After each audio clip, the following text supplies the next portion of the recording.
evolving role of overseas territories in global diplomacy took center stage on Wednesday during a panel discussion titled Our Place in the World: The Evolving Diplomacy of the Overseas Territories, held as part of the Territories Diplomatic Week 2025. The panel featured Premier Dr. Natalio Wheatley and Premier of Anguilla, Cora Richardson Hodge, who shared insights on how small territories can navigate international relations and assert their presence on the global stage. Premier Wheatley emphasized the significance of building global networks, especially for small states like the British Virgin Islands. He pointed to climate change as a key example where international cooperation and advocacy are vital. We have a responsibility to get together with other nations in the world who are also disproportionately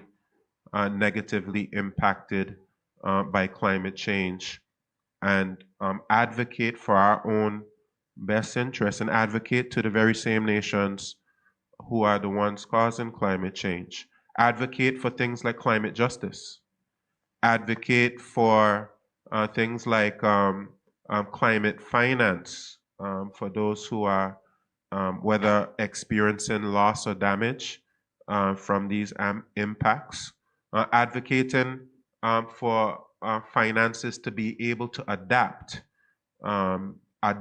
our territories to the impacts of climate change, or to be able to mitigate against the negative effects of climate change.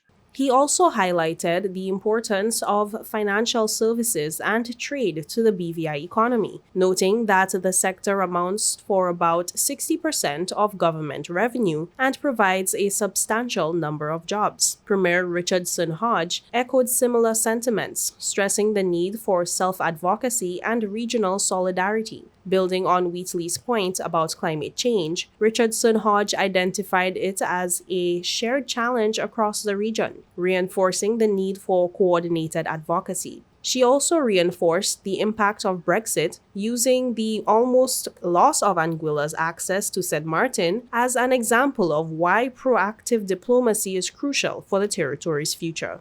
Where not only the UK, but international organizations, other countries are able to look at Anguilla and say, well, look, these are the issues that concern Anguilla. These are the factors that we need to take into account.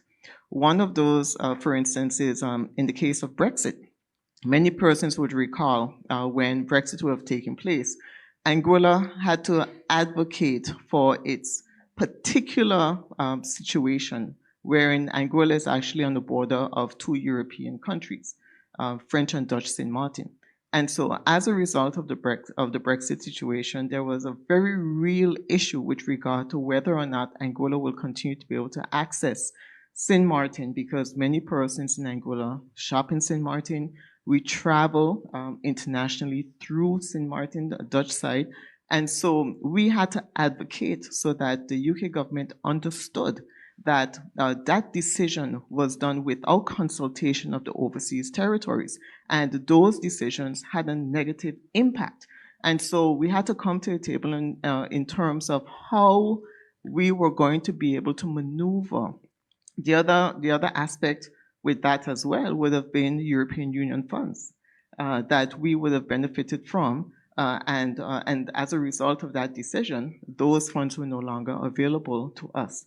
And so these are issues that have impacted Anguilla. So we see that the decisions that are made sometimes in the wider context do not take into consideration our small islands, us as overseas territories. And so we have to make our positions known and advocate for what is right for the people of our territories.